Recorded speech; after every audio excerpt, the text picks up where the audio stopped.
Hello and welcome back to the Music Shack with both Ray, hi.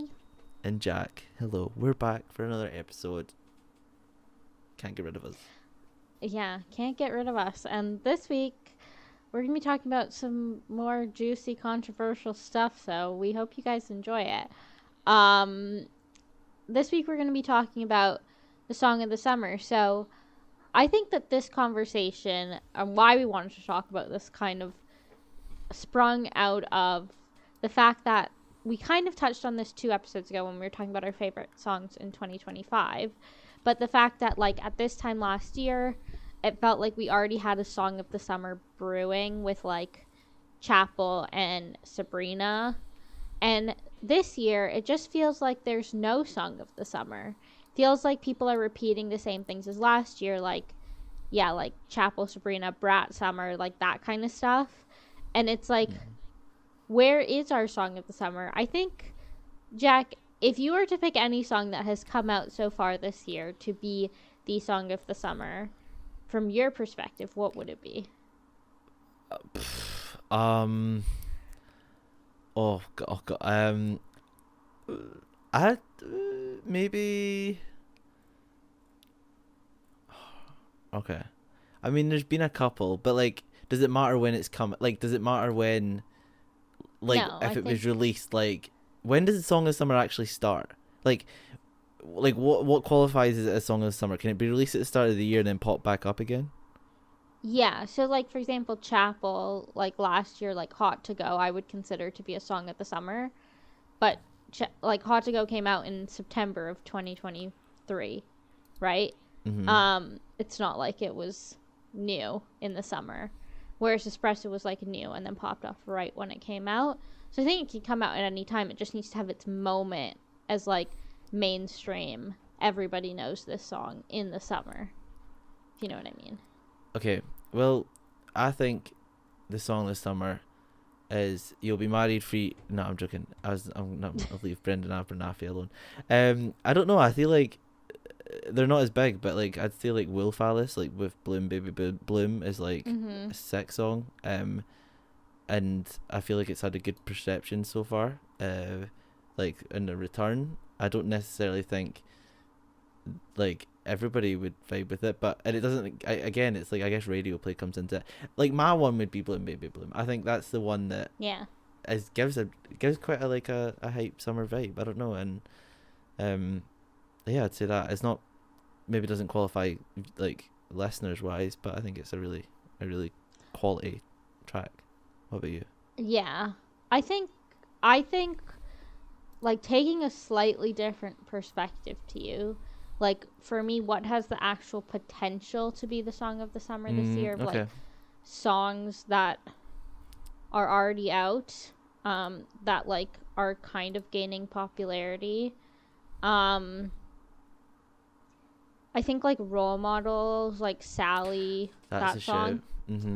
shout. That song, like, I feel like it kind of already had its moment, though. Like, it's not really a song of the summer. Like, it could get more popular.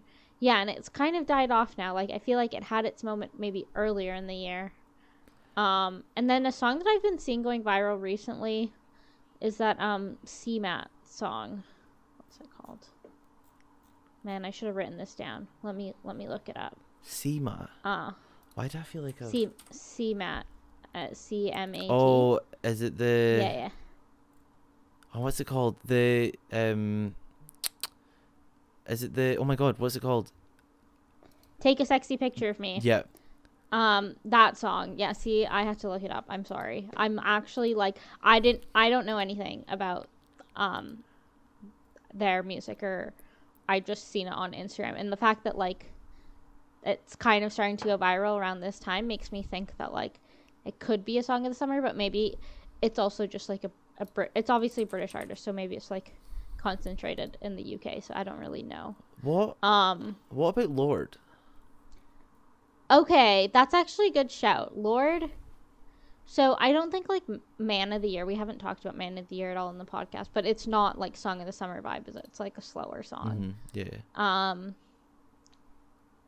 I think what was that had potential, but like it didn't hit. Like it was number one for the first week, I think, and then it's completely dropped off now. Like, people aren't still listening to it. Let me look at the charts. But I think like maybe when the rest of her album comes out, there'll be some more potential. Oh my god! Certain things. What? Like, as much as I do not like this song, "Ordinary" by Alex Warren. Oh my god! Fuck that song. But like that's I think as much as like because that came up. I started hearing it in like February, and it stayed, Yeah. and it's now number one. It's had 5 weeks at number one, 16 weeks on the chart. Yeah, Okay. That's crazy. That's actually insane. And honestly, you're probably right. Maybe we didn't do enough research for this episode. That's on me. But I feel like that is like the song of the summer, but it doesn't give like traditional song of the summer slow. vibes. Like, it's like, you know, like, yeah, like it's like a love song. Yeah, we want to be like high energy. We want to be dancing. Like, songs of the summer are for dancing and being at the beach. But I think that kind of brings us to our next topic, which is like Sabrina's new song, which when she announced that she was going to be putting out the song called Manchild, for those of you who don't know, she put out a single called Manchild on Thursday of last week, so like a week ago after this comes out. And it when she announced that she was going to be putting out this single, a lot of people were like, what? Like, you're still promoting Short and Sweet? Like, it makes no sense to start like a new album cycle right now. And a lot of people are like, well, like, there's no like song of the summer like there was last year, or like there's not a lot of new music this year, so she's just putting something out because she knows it'll get attention, or like her label knows that it'll get attention, which I could say to be true. I think my opinion of the song itself, let's start with the opinion of Manchild itself. It's, for me, I thought it was pretty good, but it's a very like radio kind of song that like as soon as it gets overplayed, people will hate it. You know what I mean? I don't. I kind of like Jack Antonoff does some wonderful things, but I kind of I'm very like, I know this is in the style of like Short and Sweet, and it's like this 80s like very like disco like pop like poppy like yeah like fun upbeat like style, and I think Jack has produced it perfectly for like what that vibe is. But I'm kind of just like, everybody's doing this at the minute, and like I'm ready for this like vibe to end, and it's got a little bit of like country twang in there, and like it's like I think to create a song that if that is the goal, to create the song of the summer, it doesn't necessarily need to last beyond that, and I believe that we won't see anything, I guess, until we know the like sort of movement on the charts and stuff, but I think this could achieve it. I can definitely see it overtaking Alex Warren, at least just because of like the Sabrina's like fan base, and yeah, I like it. I like, there's obviously so much thought that has gone into the whole aesthetic of this release, and like the Short and Sweet release as well as this. So I don't necessarily know if it was planned, or it would have had to be planned like obviously a little bit in advance, but like when they were thinking of the sort of like the packaging for the rollout of the album, if this was like something that was planned initially at the start, or if it's been like, if they've saw the position that they can put themselves in and actually achieve that traction around this, like the song of the summer vibe.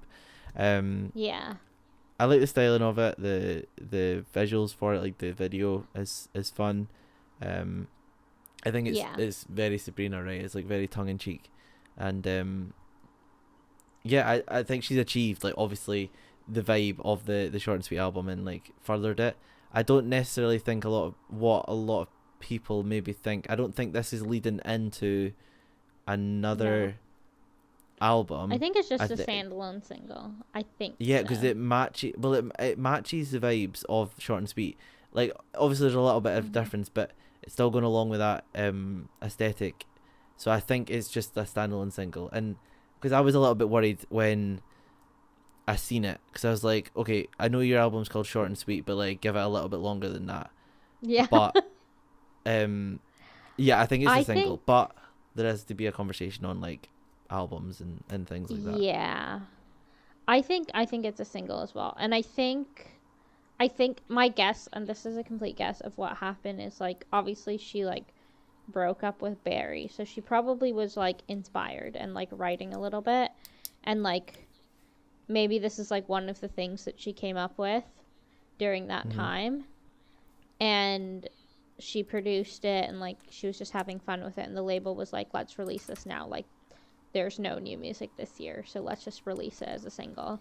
And like maybe the project that she's working on, it doesn't fit into that project, maybe it's completely different, but this song they thought would just be successful on its own, so they were like, release it. And I think that that's, or maybe Sabrina wanted to release it herself as well.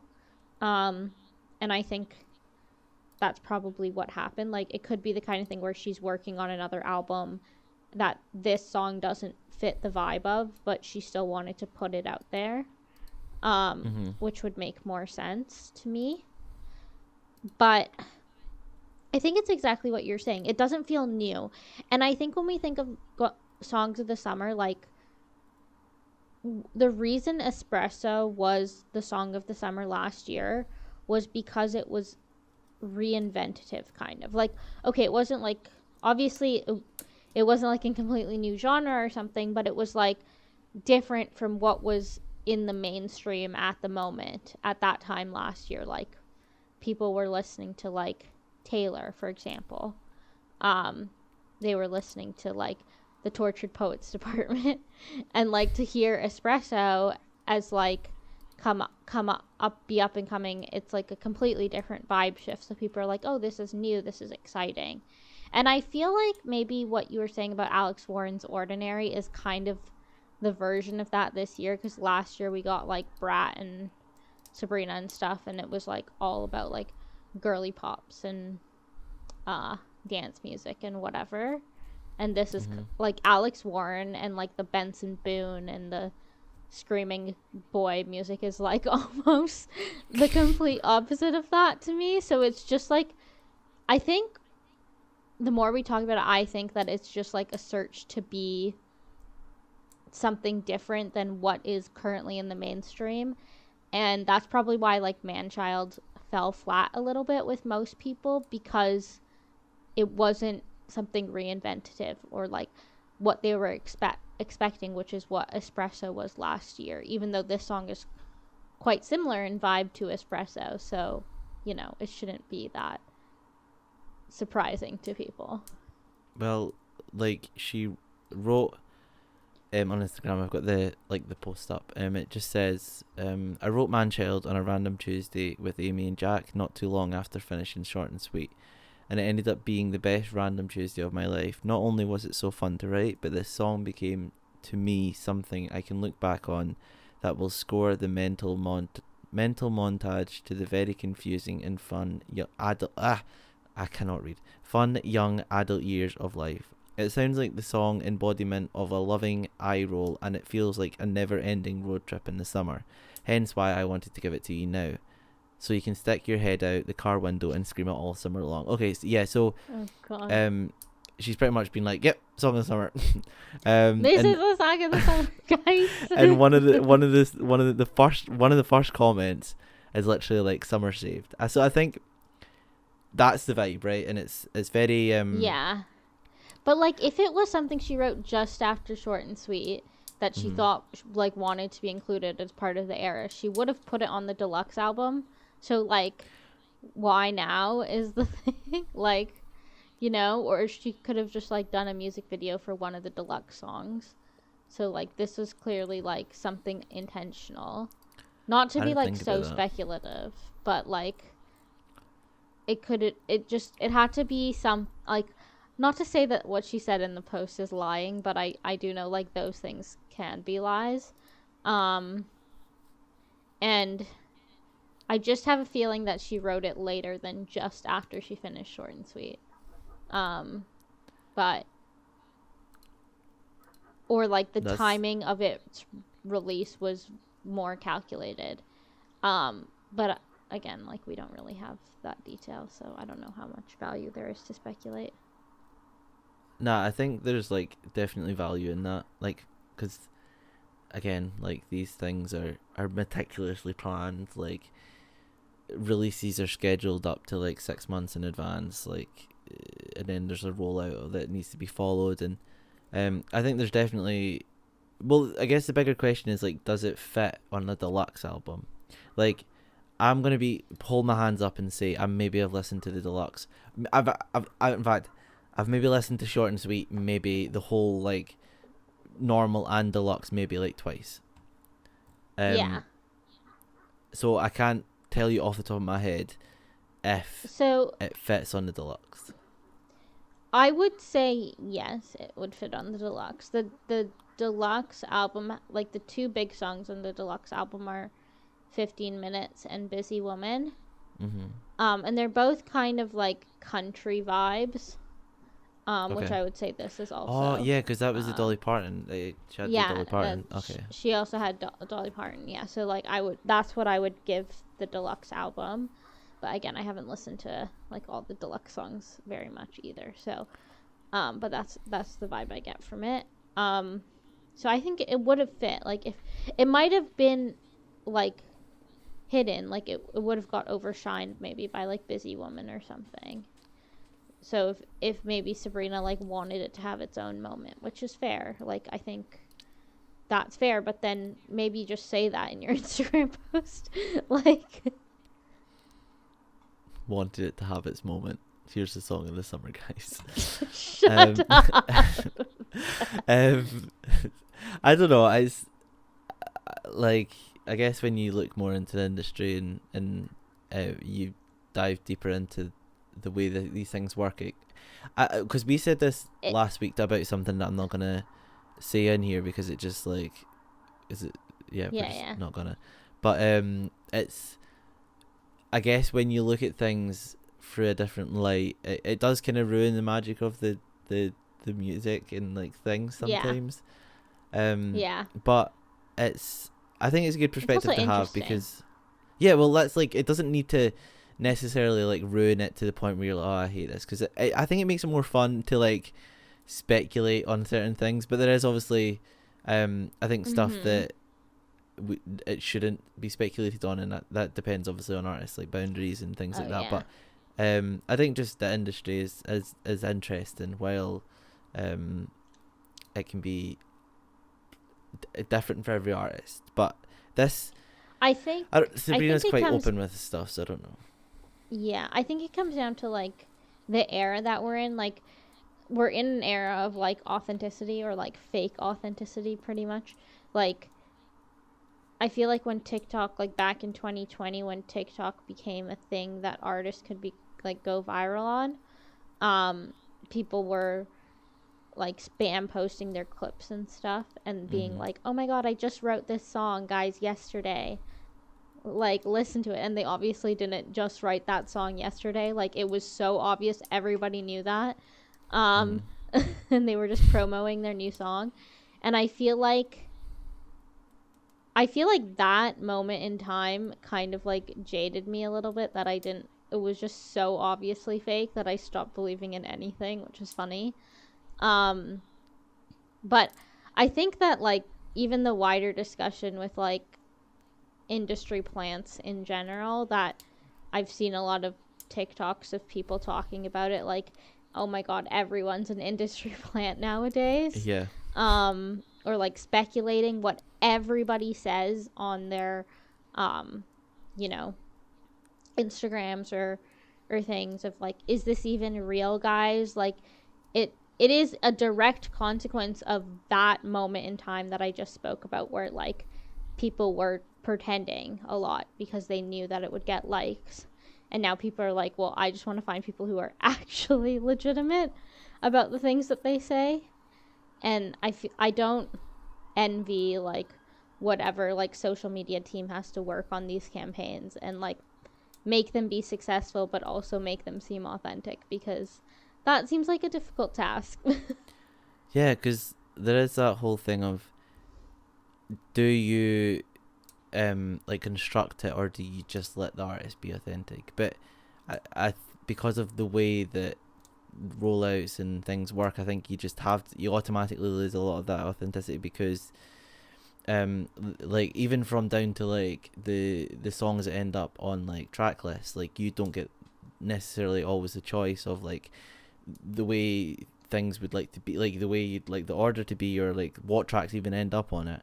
So I guess there's some like authenticity lost there. So as authenticity obviously is massively in songwriting, and that's how you sometimes get some of the best art, but the whole process instantly like seems to throw it out. So like in an era where everybody is crawling for this authenticity and realness and rawness on social media, it must be a hard job. Like I struggle with it, and I don't have a team to answer to. But like I think it's hard because like you can be so authentic with your opinion and stuff, but there's also that aspect where you're like, God, if I like even say like my opinion, like something's gonna get taken out, like whatever. So like I just think when it comes to artists, it must be hard. But with the industry, okay, I think, I mean, we've seen it this week, right? There's the Benson Boone stuff, which has been going on for a couple of weeks, and then there's the Brendan Abernathy stuff, who is I don't know what genre. It's more like folky, and I would say it's in the same vibe of Benson Boone. It's man screaming. It's like Imagine Dragons-esque. Hey, don't shit on Imagine Dragons. I love Imagine. I've not listened to Imagine Dragons in like 5 years, but someone I was in talking to another like 2 weeks ago was like, oh, I've never actually met someone who likes Imagine Dragons. I was like, look, when I listened to them like 5 years ago, I seen them like 7 times in the space of like 3 years. But yeah, I know, right? And then I like went back to like listen to it, but I was like, okay, I can't do this on Spotify. I need to do this on YouTube so it doesn't show up in my Wrapped. But it was an interesting journey to go back to. But it's I think the Benson Boone conversations is heavily like particular and really focused on just due to what people want on social media at the minute, and like it doesn't necessarily feel like, I've never connected with Benson Boone No. because I've never like attempted to, but I also feel like it would be really hard because every time I see Benson Boone, it almost feels like there is like a different vibe he's trying to give off all the time. He's like got that flip he does, and that's what I keep seeing.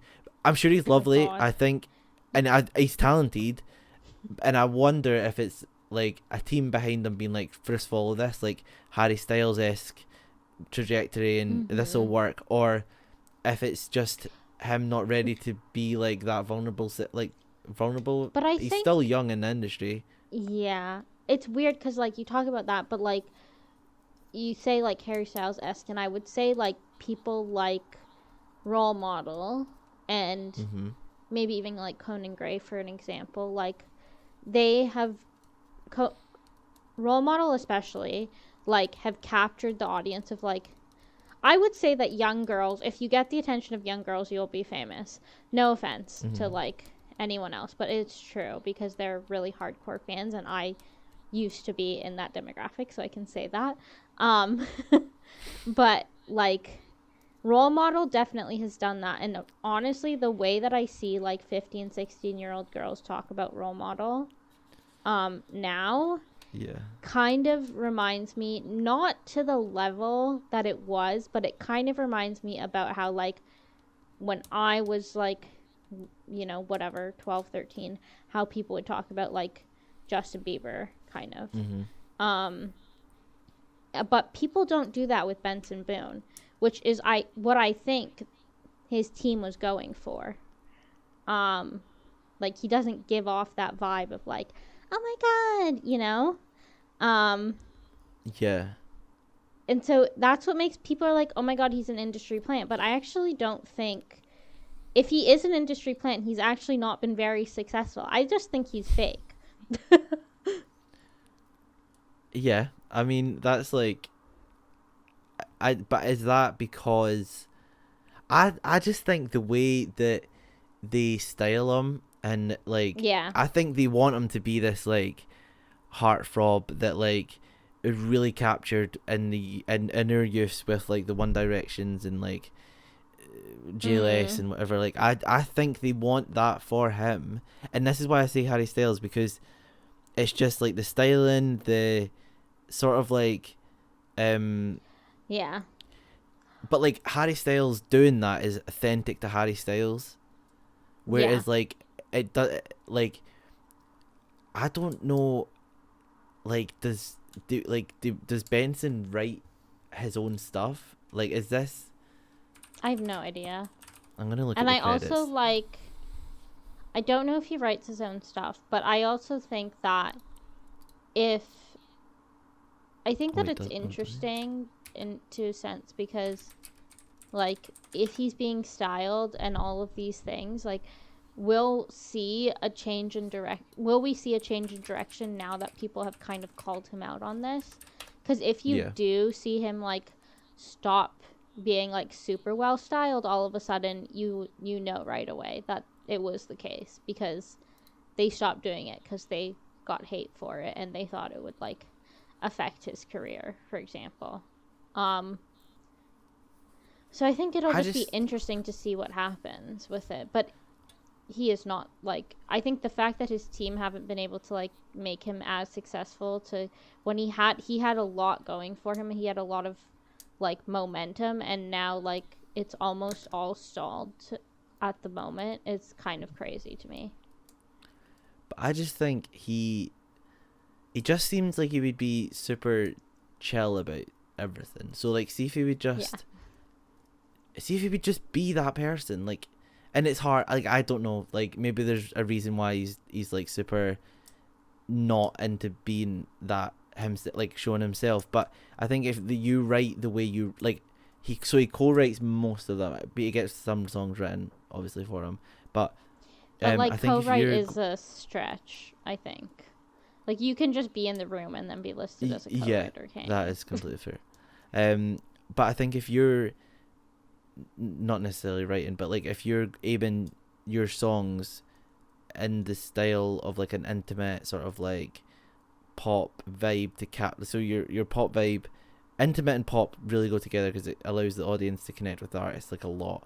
But then if you're not, if someone else is writing your stuff but it's an intimate styling, then they're necessarily, the audience aren't connecting with you because it's not your story, it's not your whatever. So like, I just think it's set up to fail initially. Like, I think it's set up to fail, like, unless they do go that aspect of like drop the, and maybe, I don't know, I think we could see Benson Boone be like one of those artists that just like changes genres depending on like what's popular. And I don't want to hate him because like at the end of the day he's like incredibly popular. It's obviously worked a stance, but I think people are starting to catch on, and it is like very, very true and telling to like what he does next and what his team does next to like to respond to this, because I don't think he's said anything, and I don't know, like, maybe he just won't say anything and just like just keep going. He's still but gonna have work? He's still gonna have fans. He's not. I think that you kind of at that point just give up the whole like, I'm gonna be like, so famous that I'll headline a festival. You'll just say that like, I'm a mid-tier artist and that's it. But I think you're right, we'll see. But I think it is telling because going back to that whole Alex Warren thing, like Alex Warren, like his music is successful because it's authentic, right? Like Yeah. obviously, like Ordinary is about his wife, and it's like he's on his TikTok and stuff, he's very open about those things, about like why he wrote the song and all that stuff. And then also he, he used to be a TikToker, so like he he's kind of like used to showing his life on the internet in like a very intimate way. So Yeah. people see it as authentic because it's what he did before he was even an artist, if you know what I mean. Um and so I think that just like goes to show that like I don't know whether Alex Warren is being like completely himself, and we'll never ever know whether what someone posts on social media is real or not. I think that that's impossible, um, without being a complete weirdo and stalker.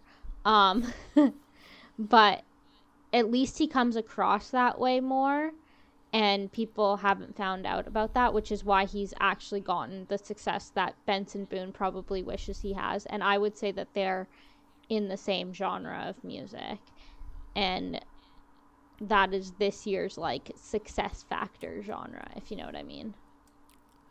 Yeah, I think it's been hard for Alex Warren to escape that, like escape not being authentic, because as you said, like he was part of, I think it was a hype house. I don't know. I had way too old to Yeah. be caring about that stuff. Um, but he like was posting like what, so much a day, like what you had to do back then. It was like 15 posts a day to like get paid the max, or to do whatever to get maximum reach. And there's obviously like TikToks are like a minute long at that point to like get paid, so you don't have to show too much of yourself. But I think doing that every single day and making it a part of your content with your wife and everything, like in that journey, I don't know if I don't know if they were engaged, I don't know, but there was like, obviously it's been a while, so possibly like from like being partners to like that whole process is something that I think you can't fake necessarily. So that's probably where that authenticity is shown through better. I just think you can't really capture that if you come up after one song doing really well and then not really forming your personality or your stance. Like it sort of feels like, yeah, like I wonder if something came up, if like what his stance would it be like. Would it be like a super manufactured, like it just seems like he, I don't know, I just love to hear like his opinion on anything. And I'm not deeply involved, so maybe he has said something about anything. Yeah, me either. But I look, all success to him. I just hope that he finds him, like I hope he finds a place in the industry that he enjoys being in and can be himself in, because it must be so hard to like not be yourself every single day, like producing this stuff that you don't care about and having to sing about it and process the emotions, or like look like you're processing the emotions. Yeah, I don't know, it doesn't click with me, like, and I think that's maybe why I've never taken the venture to listen to his music, because it doesn't, like, I can tell Yeah. from the get-go that this is like just something that doesn't, like, he doesn't connect with, so why should I, right? Yeah, I would agree with that. I think just coming to the end of this conversation as we wrap up, like when we think it's hard, I think for both of us, and I'm hearing it in this conversation, the vibe of this summer is that like, like kind of like folk-esque, maybe like worship style music, from men, which neither of us are really into, to be honest. And I think that's why we're kind of like, oh, we need a song of the summer. But last year was for the girly pop, so I guess unfortunately that doesn't have to happen every year. But Oh, it's the men's turn. Oh God, not the men. But I think that like if we're gonna have like the song of the summer is probably Ordinary, or anything up and coming, it'll definitely be in that genre, because that's like what's popular this year, which is interesting, I would say. It's hard for us to comment, I think, both because we don't really like that kind of music, but I think it's like an interesting discussion. But I hope you guys enjoyed that. Jack, do you have anything else to add before we wrap up? No, just go listen to Bloom Baby Bloom and make it the song of the summer. Yeah. Make it the song of the summer. We need a good song of the summer, not whatever shit's going on right now. But I hope you enjoy vibing to whatever song you want to vibe to this summer. But yeah, thanks for listening. If you have any thoughts on like the Benson stuff or like the song of the summer stuff, let us know in the comments. And yeah. Yeah. See you soon. See you soon.